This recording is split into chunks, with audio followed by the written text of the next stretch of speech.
Hello, how you guys doing? James here. Let's sit back and staying warm. I hope you guys are staying warm out there during this time of year. We're almost near Christmas, and right now the weather is getting kind of crazy. Well, I'm going to cover a topic that it's around a social issue, and it's going to talk about racism. I just saw a video where I probably mentioned on my video, but this is coming from another content creator. Couple content creators I'm going to mention. And this topic is talk about racism in from past into present. I'm going to show you three videos, and it's copyright fair use. I'm just going to kind of fade it in the back. I'll just show you the person's face like I've been doing. I don't want to get no copyright strikes or anything. I just let you hear their voice. I just heard this man's video, and I can tell you from someone, and I can relate to this guy as a black man crossing America. I can, crossing certain places in the Midwest. He's been farther than I have, but I have seen some towns, and it's a different experience. But I want you to hear about what he says. His channel is Niles Awards, and his title is Does Sundown Town Still Exist? This is what it looked like.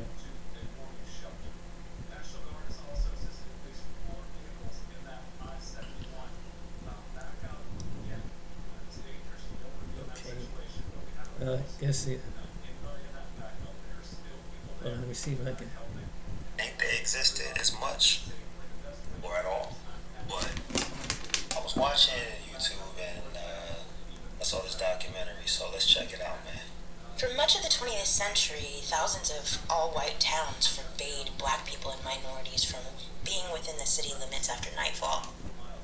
These communities were known as sundown towns, both to residents and those passing through, and a lot of them happen to be in the South. They're scattered through all of the country, the Midwest, New England, California, Texas. These towns usually allowed black people and minorities to pass through during the day, especially if they were there to work, but they had to be out after dark. Otherwise, they risked being arrested, beaten, or even murdered by the residents who happened to be all white. Though their origins date back to colonial times, the era of sundown towns have been around since 1890. For decades, these communities either explicitly did not let minorities in, or they let them know that they were definitely not welcome. Sometimes they drove black residents out by force. Other times, they passed exclusionary laws to make sure that the African American population did not want anything to do with that town. It's crazy. Most of them intimidated black travelers who were driving through and threatened them with violence if they stuck around for too long. It's really difficult to know how many sundown towns there are in the United States, and I say there are because they are still very much a thing. But a sociologist once estimated that there was about 10,000 sundown towns across the country at its peak, which was only in 1970. 1970. After the Civil Rights Movement, some of these towns slowly began to convert and welcome black people, but other towns didn't. While few former sundown towns would describe themselves as a sundown town today, many of them remain largely white. And some black travelers and residents of these places maintain that sundown towns have never completely gone away. Bro, I cannot imagine that, bro. Like, we speak about racism and being oppressed and all that now. Bro, imagine living back in that day when it was so overt. You know what I'm saying? When you just have a gang of white people just gonna pull you out your car or harassing you on a daily basis. Or they have signs on a public road like, bro, driving while black? Alright, yeah, it's for real. Like, it ain't no assumptions, like, it's for real up here. I cannot imagine that, and it's hard for me to really comprehend because I can't, because I never experienced it. You know, with my grandparents and stuff like that, and my ancestors as far as like the 1800s, which I know because a lot of them came from the South, man. Like a lot of them came from the South, North Carolina, South Carolina, Georgia, Virginia, uh, Louisiana, Alabama, that whole area. So me, I was born in the North. You know what I mean? So it looks like during that time frame, around like the 40s, especially like my recent ancestors and stuff like that, um, moved during that great migration period. It was just like, bro, I cannot imagine living like that and living so much on the edge, on eggshells, on such a consistent basis, man. And you couldn't do shit about it. The first recorded examples of a sundown town in America emerged during the colonial era around 1759. His Majesty's province of New Hampshire passed a stipulation that forbade the nighttime travel of non-white residents under the pretext of preventing disorders at night. The law read, whereas great disorders, insolencies, and burglaries are oftentimes raised and committed in the night by Indian, Negro, and mulatto servants and slaves, to the disquiet and hurt of Her Majesty's good subjects, no Indian, Negro, or mulatto servant or slave may presume to absent from the families where they respectively belong, or be found abroad in the night time after 9 o'clock, unless it be upon errand for their respective masters or owners. These stipulations were also published in local newspapers where they were often enforced by violence by the white authorities. Few white citizens objected to this, obviously, and after all, many of them considered the enslaved people to be property. They didn't want their property to get away from them, did they?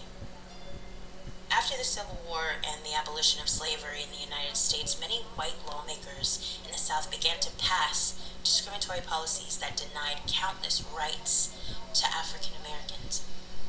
This time period itself would eventually become known as the Jim Crow era.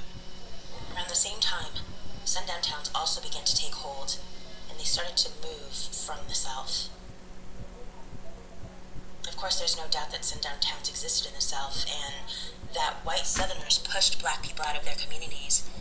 During the brutal Red Summer of 1919, an armed white mob in Corbin, Kentucky, rounded up some 30 black men, women, and children. I've been through this town. Violently forced them into rail cars headed for other towns. I've been through that town. However, many African Americans also began to leave the South on their own. During the Great Migration, over 6 million black people moved from the South to the North, Midwest, and West from 1960 to 1970. Many of the people who relocated were hoping for a better life elsewhere in the United States, but unfortunately they often found that racism was still a major problem, even in the sophisticated urban cities of the North. With the popularization of the automobile, black drivers were eager to explore more of the United States and find the best place to settle down or at least visit and be a welcome guest.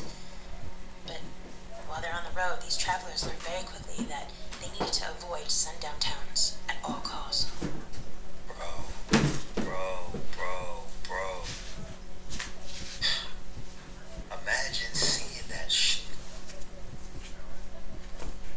My family, majority of them from North Carolina. Corbin, Kentucky.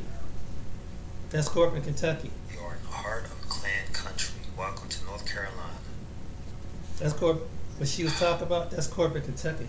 That's where I've been at.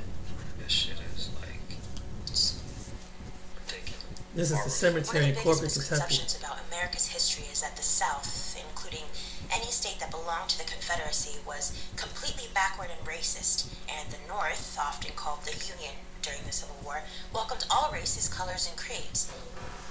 A close look at the reality of sundown towns alone reveals that when it came to the treatment of black people and other minorities, the North was not that much different than the South. Certainly, the South was more overt in its racism, more outgoing, and it definitely made it well known to anybody who would ask. and its sundown towns were no exception. For example, a sign that hung outside of Alex, Arkansas, once infamously warned, "Don't let the sun go down on you in Alex." And that was a hard R at the very beginning. 2 hours to the south, in Mena, Arkansas, a sign advertised the town as such: "Cool summers, mild winters, no blizzards, no Negroes." But while these literal warning signs were blasted through the South towns all over the country, it made it plenty clear that they didn't want black people or minorities there. The historic Route 66 is a sad example. By the 1930s, 44 out of the 89 counties that bordered the highway were sundown towns. Sundown town communities in the North, Midwest, and West may not have had offensive signs warning black men and women to stay out, but they were just as apt to enforce these rules and were not afraid to use brutal force if they needed to. In Duluth, Minnesota, 3 black circus performers were kidnapped from a local jail by a white mob, beaten on the street, and hanged from a telephone pole in 1920. A few days later, in Vienna, Illinois, a white mob took to the streets after a black man escaped from prison and set fire to nearly all of the African American homes, forcing nearly all the black residents to flee. The ever-growing list of sundown towns became so long that a black travel writer named Victor Green penned the Negro Motorist Green Book in response. The book served as a written survival guide for aspiring black travelers looking to enjoy the open road, and included a list of restaurants, hotels, stores, and other businesses that would welcome them. I can't imagine what they had to live through at that time frame, man. Compared to that time frame and the Jim Crow and all that shit, compared to the black codes, compared to slavery, actual slavery, how a lot of us black people are living right now, man, it was probably thought of as impossible, unlikely back in those days, where we can actually have this type of freedom. So when I hear like, oh, black people are oppressed, this, that, whatever, okay, maybe, you might be right. However, we are not oppressed the way that the media, the way that a lot of people want to be victimized or want to be victims. Can you imagine living in times where black people were enslaved, having a family, and then having your family torn apart and sold off like you were fucking pets? Can you imagine having a spouse and the slave master having sex with your spouse and you couldn't do shit? Can you imagine children watching their father or their male household member or whatever being sodomized by a slave owner? Can you imagine being whipped in front of your son or your daughter and not being able to do anything about it? Do you know the psychological effects and emotional effects that has on not just that person, but their family and the community and all that? Like, bro, the way we have it now, man, people need to stop fucking complaining. They need to stop fucking complaining. We're not living in those days. You cannot compare yourself to those people back in the past. They went through it and they survived. So fucking, you'll survive too. Just fucking stop complaining. So while sundown towns were once thought to have been a shameful relic of the past, some black travelers maintain that they still exist today in some form. One black hiker named Marco Williams described an unsettling experience at a rest stop that he visited in Kentucky in June of 2020. Williams said, "The cashier was like, 'You best not be around here after dark. This is a sundown town.'" The young 2020. hiker continued, "I don't think she was being racist towards me. If anything, I got the energy that she was looking out for me, so I believed her, and I got out of there." Indeed, a handful of black residents who live in former sundown towns often describe the sense of uneasiness while they're out and about, being stared at, watched. "It's really strange and weird out here sometimes," said Nicholas Lewis, a black resident of Vienna, Illinois. "Every time I walk around, eyes are on me." In 2005, a sociologist published a book, Sundown Towns, A Hidden Dimension of American Racism, in an attempt to show that this ugly part of history often goes unmentioned in American textbooks. To further show the phenomenon, Lowen, the sociologist, joined forces with students at a college to put together an interactive map of known sundown towns in the United States. These pages also included features of sundown towns by states, and it's by no means a complete list, but this map of sundown towns is perhaps the most accurate picture of their overwhelming presence. By definition, and this is a definition by the sociologist that we talked about earlier, any town that has fewer than 10 black people per 10,000 population is a sundown town. Well, it's considered anyway. In the past, some had signs, but because of federal laws against discrimination, the newer contemporary sundown towns are more likely to be like on the undercover. They'll do things like make policies and pricing in their stores, or they'll just do things to make it less appealing for minorities to be in the town. In Martinsville, Indiana, a 21-year-old black woman, Carol Jenkins, was stabbed to death after dark while selling encyclopedias.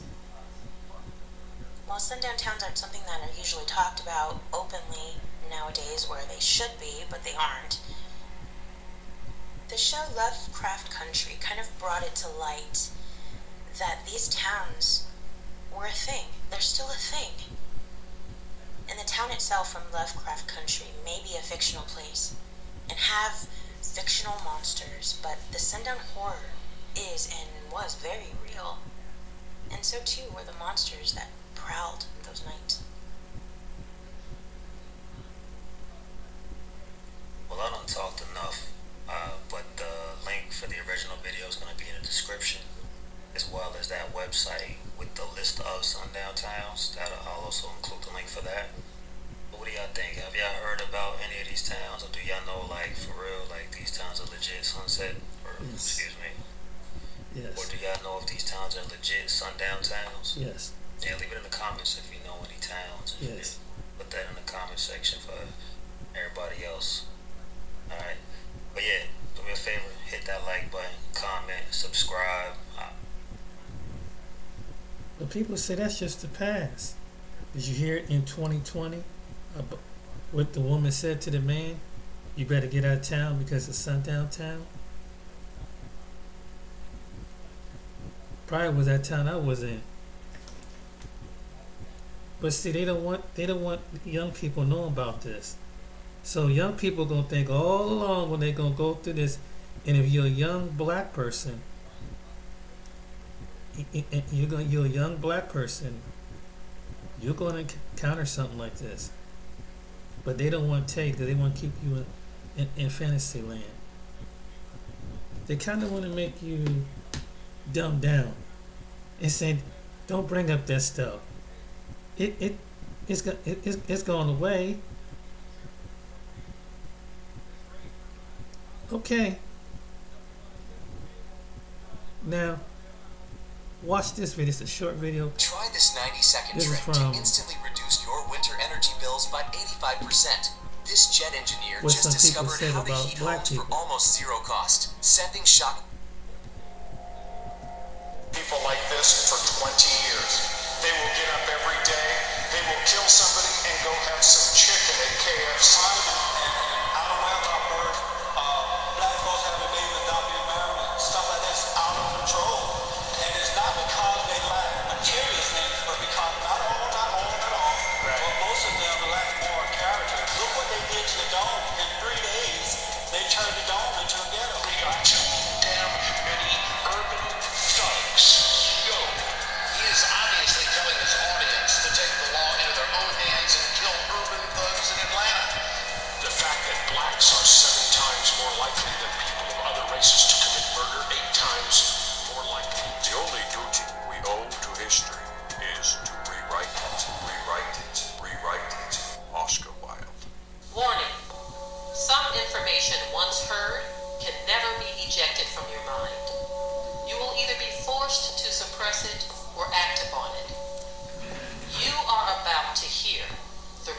reality of the many untold or hidden things that have taken place in this world we live in. The truth of these things are now spreading forth as a flood, as if a levee of knowledge has broken free. If you are a person who despises the truth, enjoys your delusion, and rejects knowledge, please keep it moving and don't bother to waste your time with this video. Because what you are about to hear will cause you to rethink everything you thought you knew. It will challenge your mind to the very edge of consciousness. So if you are not used to positive brain activity that may stimulate thought and change, get up, cut the video off, and continue grazing in the grass as a lost sheep. Watch your television to keep your mind weak. Drink the Kool-Aid of darkness and go back to sleep. Shalom. As young Elijah embarks on his research, he will soon discover that everything he thought he knew about his history was all wrong. The cover-up of the accomplishments of black people. Chancellor Williams wrote a book called The Destruction of Black Civilization. And in this book, he outlined 7 points as to why he feels that there was a cover-up. Ignore. Just refuse to publish any facts of African history that don't go along with our racial theories. We need to create a religious and a scientific doctrine so that African slavery won't appear that bad after all. What we need to do is flood the world with new African histories that contain our European perspectives only. Start renaming people and places. Replace African names with Arabic, European names. This will disguise their true black identity. Let's change the criteria for defining race. For example, one drop of Negro blood in America makes you a Negro, no matter how light the skin. Yes, when reporting ancient African history, reverse the standard. No matter how dark the skin, woolly the hair, or thick the lips, you don't have to be a Negro. When black contribution to civilization is too obvious, let's find a way to attribute it to outside white influences. When all the ancient historians contradict your theory, you will just discredit it. Young Elijah has just discovered that a cover-up of history is not only possible, but conceivable. There has been a conscious effort to wipe out the history of black people in this world. What we need to do is flood the world with new African histories that contain. That's the whole purpose that they don't want to tell you about. But you think that you think that that was just what happened recently? Well, I'm gonna give you a short version of this video about this young woman who is Korean and her daughters are biracial.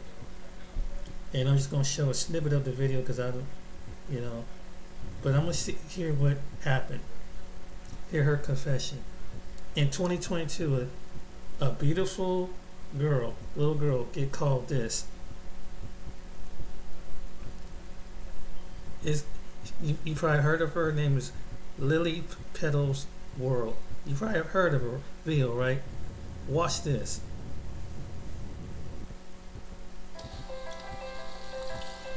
And you tell me parents are still... But that's just the past though, right? That's just the past.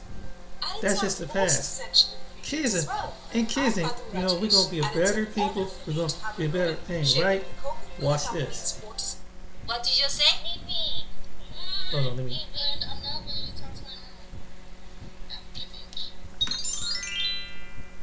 Hey guys, this video will be a very, very emotional, sad video for me. Recently, Yuri, my daughter, experienced racism towards her. 근데 울었어? 왜? Yuri should have never chosen Roblox. Because on YouTube you would always see like Roblox videos and you would always That's what she looked like. one. It's a child. Was nice, but Chris, one of their name is Chris. His stepsister was saying the A-word to me and to Zoe. She was being mean to us. And she's 12 years old. She what? She's 12 years old. Mean to us. Okay, just explain. Who is these people? Somebody added her, Stephanie or Chris. They added her and they're just like friends, and then Amy accidentally showed Amy's face, and then she just calling me like ugly and fat and stuff. Alright, call them. Call her ugly. Wait, I'll be right back. But why are you texting people that I didn't approve of? Who are these people? You just made friends on Roblox, right? And you exchange phone numbers, right? You don't do that, Amy, okay? Okay, first of all, I need to talk to these people. So, who are you talking to? Stephanie. And Stephanie added somebody, right? Yeah, well, Chris added somebody. How old are they? They're 9. 9 years old. 9, but Chris's stepsister is 12. And then stepsister called you names, right? Alright, to be honest with you, it was hard for me to be calm and not be emotional. I was extremely upset. I couldn't even speak English. I tried to look cool and calm in front of Yuri, but I was like super pissed. My inner mama bear came out. I was just so ready to like seriously like kick somebody's ass. Call Steph, tell her to bring mom, okay? So that my mom needs to talk to you, okay? Video? Doesn't matter. Like, bring her mom? Yeah. Hey. My mom wants to talk to your mom. Why doesn't she talk to Baby's mom? Because my mom wants to talk to your mom.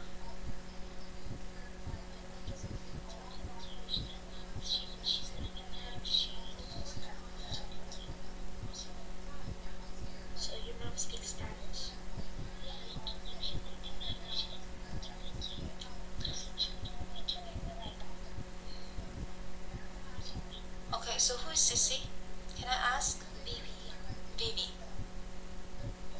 do I have Baby? Who is Bibi?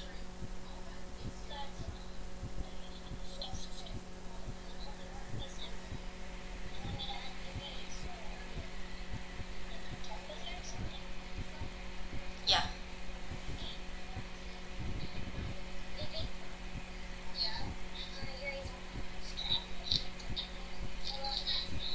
Alright, can I talk to Bibi's mom? Because she was my friend, right? But she just kept saying stuff. What? What did Bibi say? She was just like saying stuff or something. Alright, can I talk to Bibi's mom? Give me Bibi's mom's number. Baby, I don't know Baby's mom. Baby, give her the number of her mom.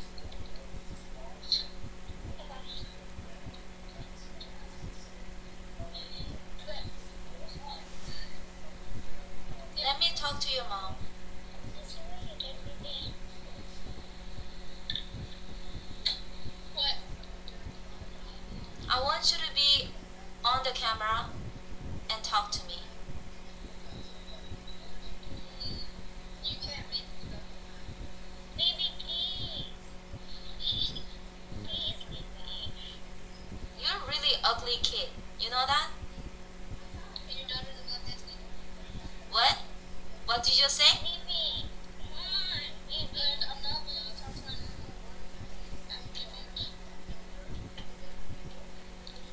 I'm so sorry. Did you just hear that? Call her Rebecca. I'm so sorry. I'm really sorry. She just called me African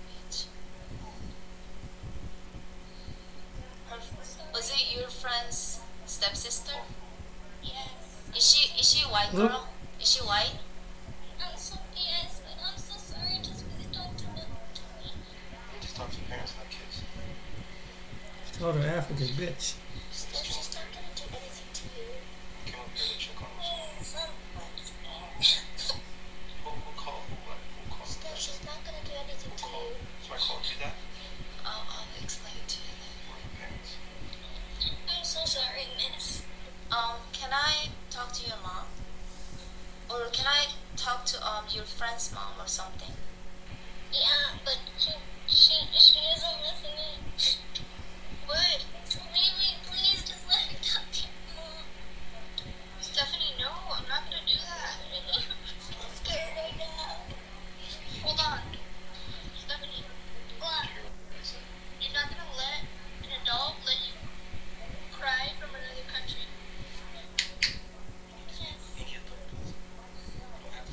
These I are know, children. Yeah, that's why I keep telling them that I need to talk to their mom. Probably live in the Sundown town in the West. They live, I think they live out in Utah somewhere. You're being rude. No, you're rude. You're arguing with a little kid. Well, then why you... Yuri, I'm the one who told your mom that you were crying in the first place. That's why she came up here, because I told her. Because I thought I heard something. I thought you and your mom were talking. I didn't know you were talking to them on the phone. So your mom came downstairs. I said, Yuri was crying. Did you hear that? She was like, You can't talk to these people, okay? She even said like, my mom's gonna be mad at me because I don't know you, right? You can't share your phone number with anybody. You have to ask me first.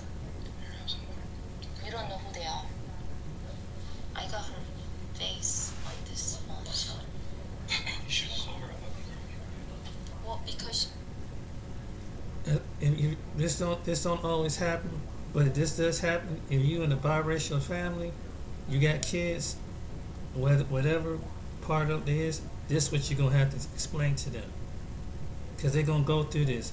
Remember when I said in the video that it is passed down from generation to generation? Sometimes kids have to go through this, and what I'm saying is, I hope that this girl, I'm telling you, I pray that she don't end up like this girl, this young lady. That's why you can't raise them in sundown towns, because they end up acting like and tears down their self-esteem, and it gets confused. They get confused. That's why I encourage to stay into a mixed environment, because this is what some people do. Not saying that it can happen in a mixed environment, but you got more backup support. But when you out there in Cowtown land, you ain't gonna have that much support, because people are gonna be in denial and say, well, they're just being kids, They're just gonna kind of pacify it. Now this little girl, she's just a baby. You should call her a ugly girl. Just a baby, man. Because she Babies learn this stuff. called her ugly. I know that's really bad. Yeah, because she's an ugly kid. The way she said, it's a very ugly thing. It's a very You ugly need to get in thing. contact with the parents. Who are they? Why can I not call a kid a ugly kid? When they say something very ugly, I Yep. can say ugly kid. Yeah. You're a very ugly kid. Exactly. Yeah. I mean, that's Exactly, just yeah. why I came up. I didn't even hear anything else. Yeah, so don't tell me that I cannot call a kid ugly, because I know, that's she is right. ugly. I mean, you're Somebody call you a kid, you call you. these people, Like, she just made friends from like Roblox. okay, so these people are from Roblox. Yeah. Yeah, you should go.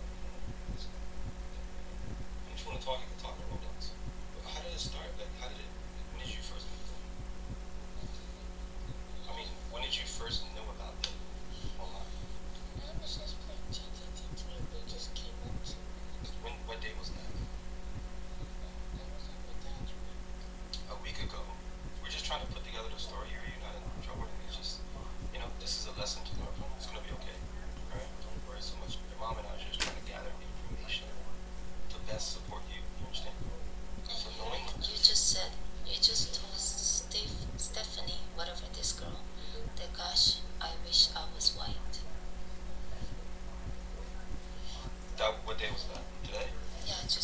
So that was probably after you felt bad for what they were calling you, right? Yeah. Sometimes it makes you feel like you don't like yourself because people talk about you, right? They're the ones who are sad. They're the ones who are beautiful. Tell me exactly what she said. I'm heading to my second laser appointment. I saw results after the very first treatment. The She's a results are pretty beautiful girl. amazing. Laser is the way to go. Almost showtime. Hey. She's a pretty little girl. You see, when you don't bring them up into an environment where it's multi people, so you have a backup support system. When you raise them in them little towns out there, there's somebody out there gonna put that in their head. And now, like I'll show you with the picture, but you know that was just, I mean, she's just a baby. You know, they're just kids. The kids learn this stuff. That's why it says generational. People say, oh, you know, it's getting better. Racism is a spirit. It will always transform itself and jump from one generation after generation. That's why it shows you the first, where it originated, where it come from Sundown towns. And people carry generational stuff like that. Now, I want to show you a short clip of how some people, when they see black people, it's just like this movie. You remember this movie called The Toy? What do you give the kid who has everything? Daddy said anything I wanted, anything in the store. For Eric Bates, it was the only toy in his father's store You know what I want? that wasn't for sale. What you're offering me is not a job, sir. It's an insult, and I'm insulted. Splitty. Now, Jack Brown has been made an offer he can't refuse. $10,000? For that kind of money, if Eric blows his nose, you wipe it. And if he can survive 1 week with Eric, Was I bad? What you were gave a new meaning to the word bad. he may even find himself a friend. If you want a friend, you don't buy a friend. You earn a friend. Richard Pryor, Jackie Gleason, Ned Beatty, and Scott Schwartz in a Richard Donner film, The Toy.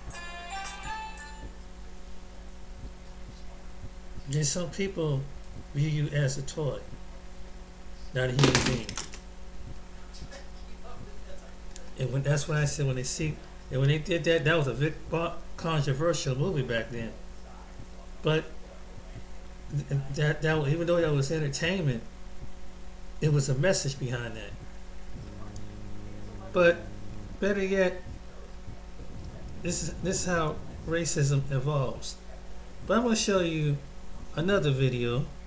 This is out of African Diaspora channel of something that happened recently in Boston. It happened with this councilwoman and what was told to her.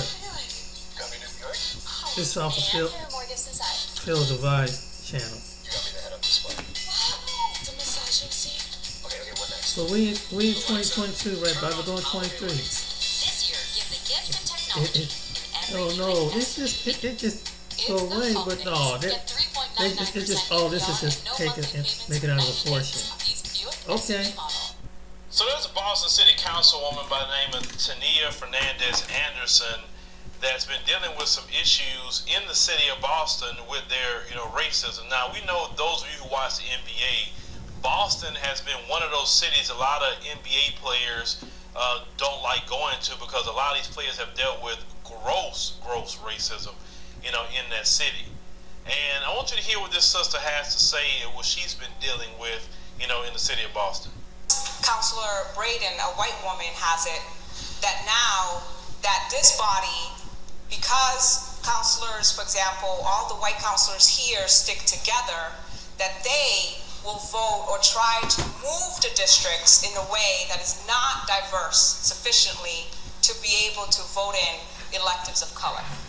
We have fought for a very long time. It is 2022. We're going back and forth about allegations, but here, people are not innocent until proven guilty. People are guilty first. People are crucified. People are lynched. Same old tricks, same masters though. And still, people, now everything's changed and everybody's upset. Everybody is boiling up. People are calling me and telling me, don't say anything, stay in your lane, be quiet, sit down, you will lose your seat, they won't vote for you, fight, don't fight.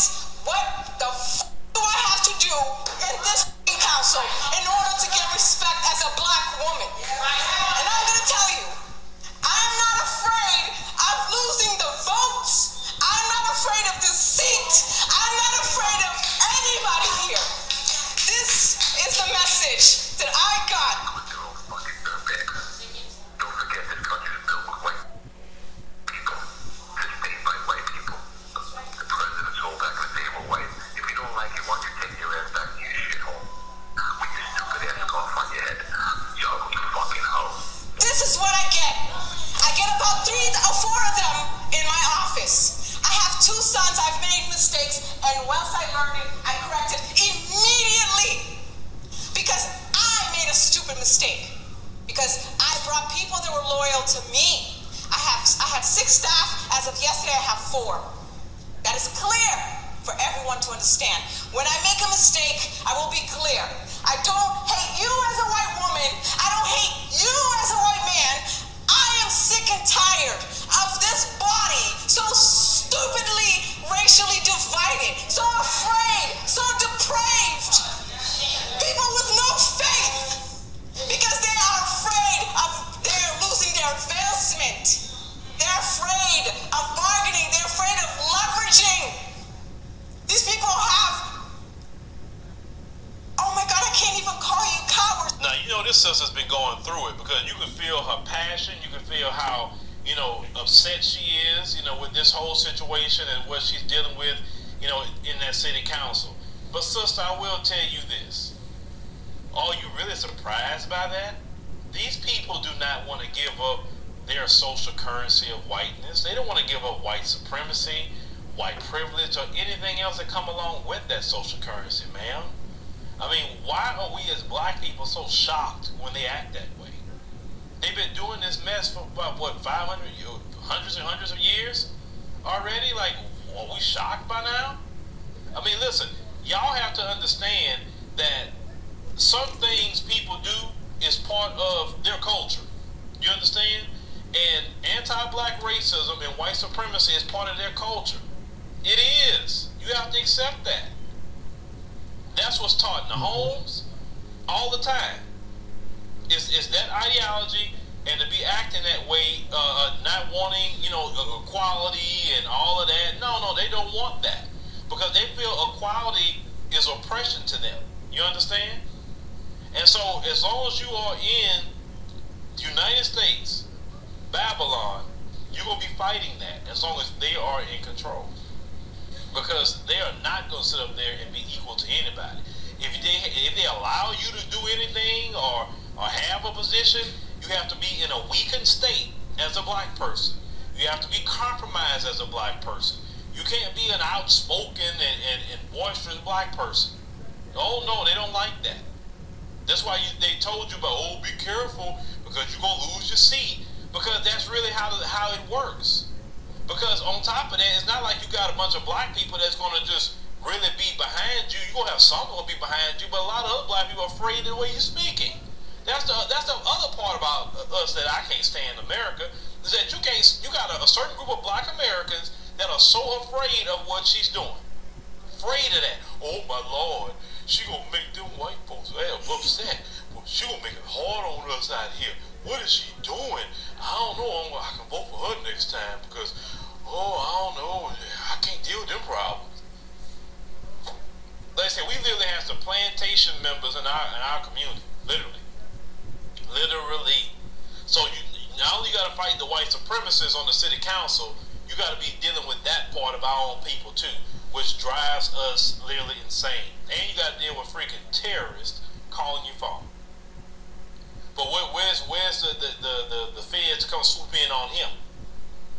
Because that's making threats. Where they at? Where the RICO charges on that dude?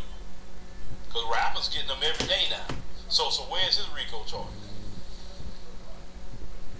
What I'm saying, so what this sister's dealing with is she's in the belly of the beast, and you wonder why. Oh, why are you so angry? Why would you not be angry when you're literally watching the white supremacists trying to undermine black people in the city of Boston? Why? And how they stick together, as you said. Of course they stick together. They've been sticking together like that forever. That's why I tell black women, you have no camaraderie with Becky, because she always gonna stick with her man. Always. If you're gonna do something within your community. We have to stick together as black people. We can't. There's no offshoots nowhere. Either we be together or we don't, and that's the way they gotta work. Now, if anyone from that sister's office, if I would love to speak to that sister. You know, I really would, and I'm trying to see if I can reach out, definitely. Because what that sister going through isn't right. It isn't right at all. And her story should be told a whole lot more. Because she shouldn't have to be screaming and yelling like that, you know, in the city council. Because, you know, I'm a firm believer, some of y'all get these elected positions, you need to be naming names. Say, is this one? Is that one? Is that one? Is that one? Is that one? You did this, and you did that, and the other day I saw you did this. That's See, what that woman did in Kansas. That's why I say, I couldn't be in politics. Because I'm the name guy. I'm going to point your names out. I'm going to call you out. I'm going to say what you did. Like I said, no. That's why I said, I can't. No. Because people tell me all the time, Phil, why don't you run for some sort of politics? In this wicked nation, no. I say, I'd rather be politics somewhere else, not here. Because, wow.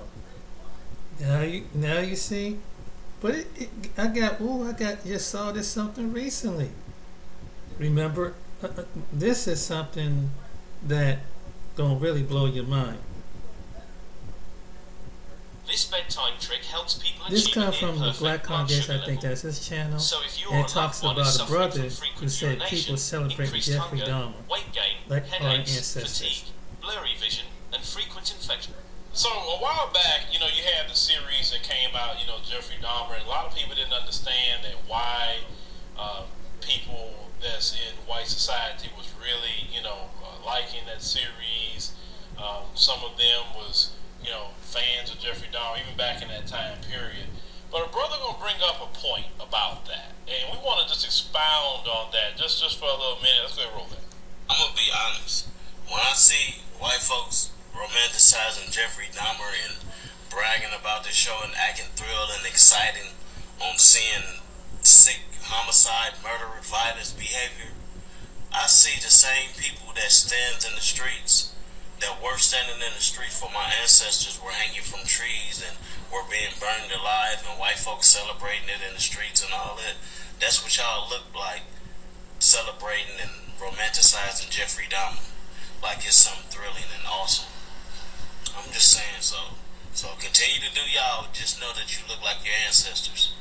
Oh yes, if we talk about American history, yes, the descendants of those who was cheering at things happening to us, those that had no problem hanging us from trees, those at that time period would Sundown fight towns. over the body parts of black people. Sundown yes, they towns. would. They would actually fight over it.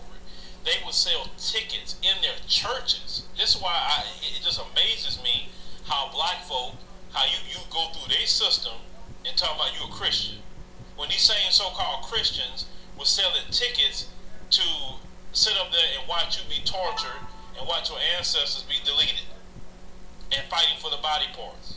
There was another thing that they believed in. You talk about relation to Jeffrey Dahmer. They believed in a thing called medical cannibalism. You can look up that term, exactly what I'm saying. They believed that if they ate certain body parts, it would have healing properties. This is their history, right here in America. So a lot of the victims that was hanging from trees and all kind of other victims, they would actually take these body parts, either keep them as souvenirs, or they would actually eat them for thinking they're going to do something, you know, for their body. You remember the great Nat Turner. After they caught and killed him, they turned his body parts into grease, called it Nat's grease. Yes, they have made leather out of black history of America. See, this is why they do not want their history taught. This is why they say, oh, critical race theory. It's about hiding the history of America, hiding the history of the white supremacists. Because listen, they know that we can't really hide this forever, so let's try to come up with laws in public school that we can't allow these kids to learn the true history of America and why black people talking about reparations and why black people talking about what's happened to them for the past 500 years. See, they don't even want their own kids to know about what happened, right? Because see, if their own kids was educated about what really happened to black folk in this country, even they would get sickened by that. You understand? And the less you know about American history, the more you can be in a position that when you're non-white, well, black people don't need no reparations because you don't even know the history of America. You really don't even know what happened to black people. You don't even know whatsoever. Things that happened to black people all the way up, even up until now. You know, Jeffrey Dahmer, that was in the 90s? Do you think Jeffrey Dahmer's the only one? All these missing black people, every year that you see, nobody cares about finding these missing black people. Definitely a lot of black women. They're out here targeting black people still, to this day. This is why I'm not for the public education system, because the public education system ran by them. No, we need to be educating our own kids. We need to be educating them on who we are even before coming to the contact of the European.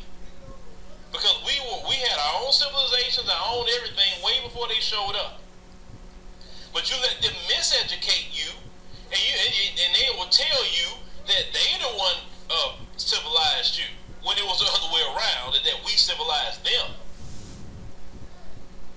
But this Jeffrey Dahmer thing and all that, like I said, that's straight American history. You go back in the past. And the thing is, some of them still got, let me tell you something, some of them still got these body parts in their houses. Do you remember a while back that they had this brother that actually had got this antique chair, and that chair was filled, like, you know, the cushion area with slaves' hair? I want everybody to see this. This is not propaganda at all. This chair right here is 200 years old. This 200-year-old chair came from... They say less is more, but we believe more is more. That's why we built our sports... This chair right here is 200 years old. This 200-year-old chair came from somewhere in North Georgia. And we are restoring this chair. So what we're doing, we got to take this chair and make it look brand new. But I want y'all to see.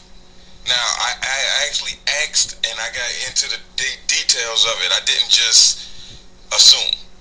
I want y'all to see this. Usually, old, ancient chairs like this, you fill them with whatever you can get your hands on is what you fill them with. This one, apparently, has cotton. This is hand-picked cotton, been sat on for over 200 years, and it's horrible. But it's made with solid wood, so it's gonna last forever. But I want y'all to see this. This is human hair. This is literally human hair.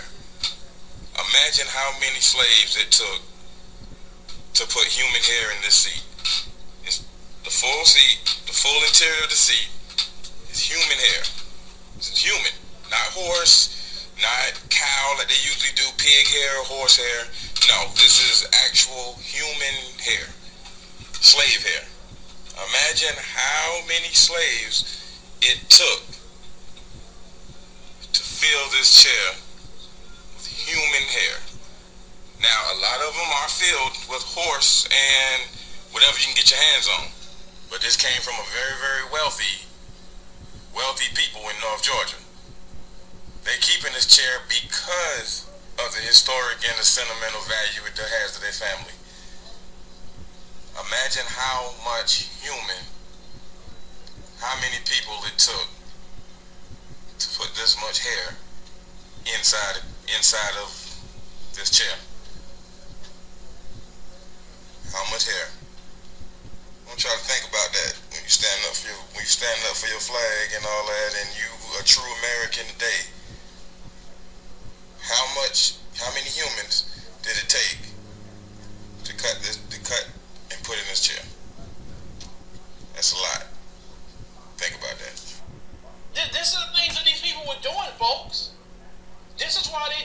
want you to get any kind of education about who they really are and what they've done to our ancestors.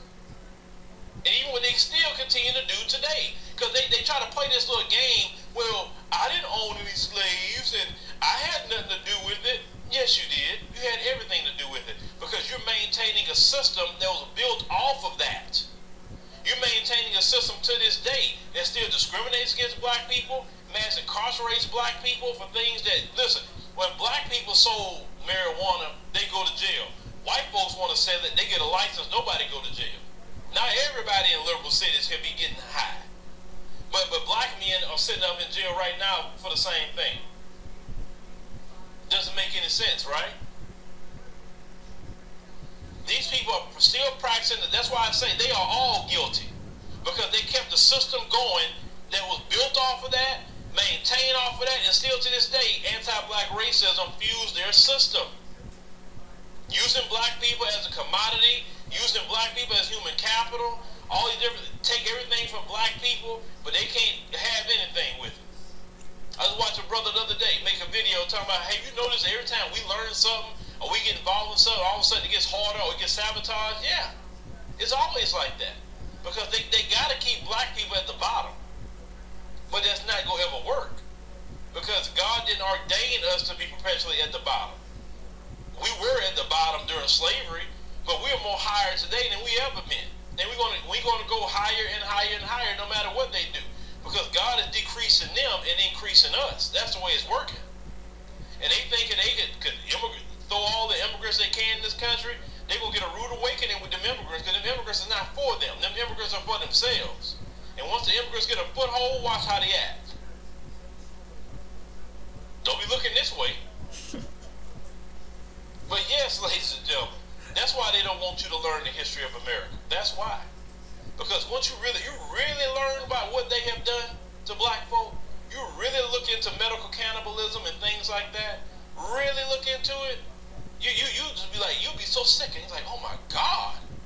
Like, and these people, it's the same people that act like they got some sort of morals, and to this day act like they got some morals, that they should be running something. Do the research about what happened to our people. Trust me, Jeffrey Dahmer, like I said, he's one of many. But bingo. So what do you think? I hope this is very interesting and enlightening, because when I did this transform from the past to the present, it's the same system. Now another generation, you heard that child getting called out of that name and call her mother out of her name. It's passed on. And they probably live in a sundown town in the West.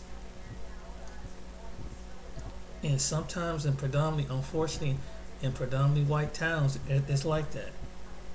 Because it's the mindset. Some people carry not all, but some people carry the mindset of something that's different. And then when they subjugate a person who's different by the shade of their skin, color of their eyes, kind of know, then that stuff. That's why people are so invested when you come into this country. What race are you? What you look like? Where you from? Because once they figure something like that out, they gotta think of a racial name to call you out your name. That's how racism really is invented. That's what they did with them, even among the European groups. That's why you hear those horrible names when you was a child, because they invented their names. You on a land that not only did this to America, but even carried the spirit down into South America. Americans did that. They did it in Panama. They probably did it in Argentina. Yeah, they in the 1800s. Look it up. They segregate the people by class. And then the European Spanish did the same thing. Their classification.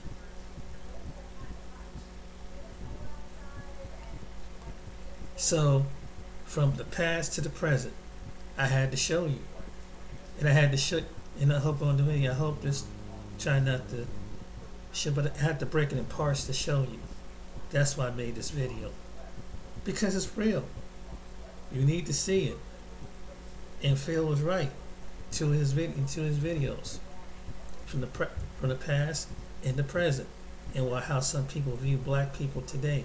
And when I showed you about that, there's some people that think black people are a physical object, not human, but physical object.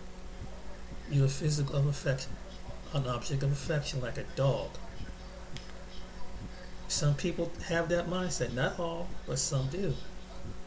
That's why I made that. That's why I point out the movie Detroit with Richard Pryor. That's why. And that movie was based on a Louisiana family. You were Jackie Gleason. When I looked at it, it was based on a Louisiana family.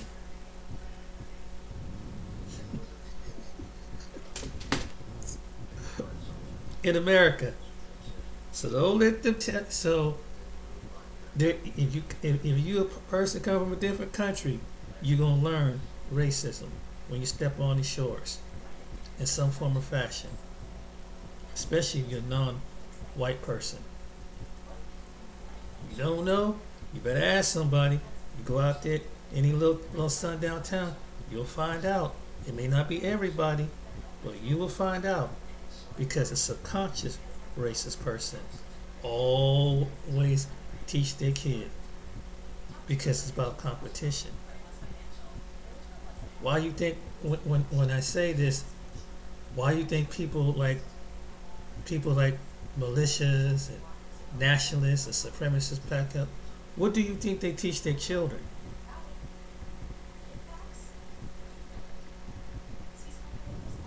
They teach them that. And they taught that. And some people have ancestors that done what that one man showed you in the chair with the wool in the hair. This is the truth. This is something they don't want people to know. But hey, I'm glad that it's time. But see, in these last days, God's revealing all truth, ugly truth, what's going on in America.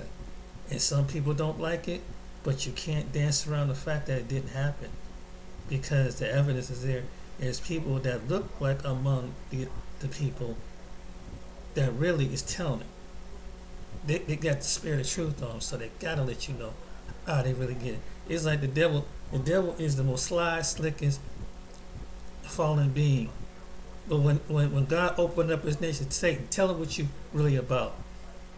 Satan got to open up and tell him what he really is about. So if that's the nature of a devil, and the devil can be in people, put it on people, their nature open up. You be like, you be shocked, like the devil saying all that.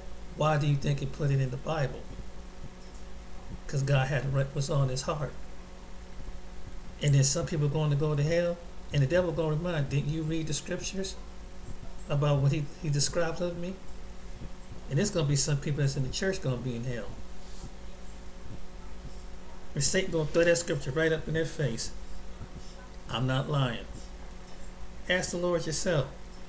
But anyway, I hope this video was entertaining, enlightening. Share it with somebody. Till next time, I hope you here to wake up and show you in 2022 it still exists. Take care. Be blessed.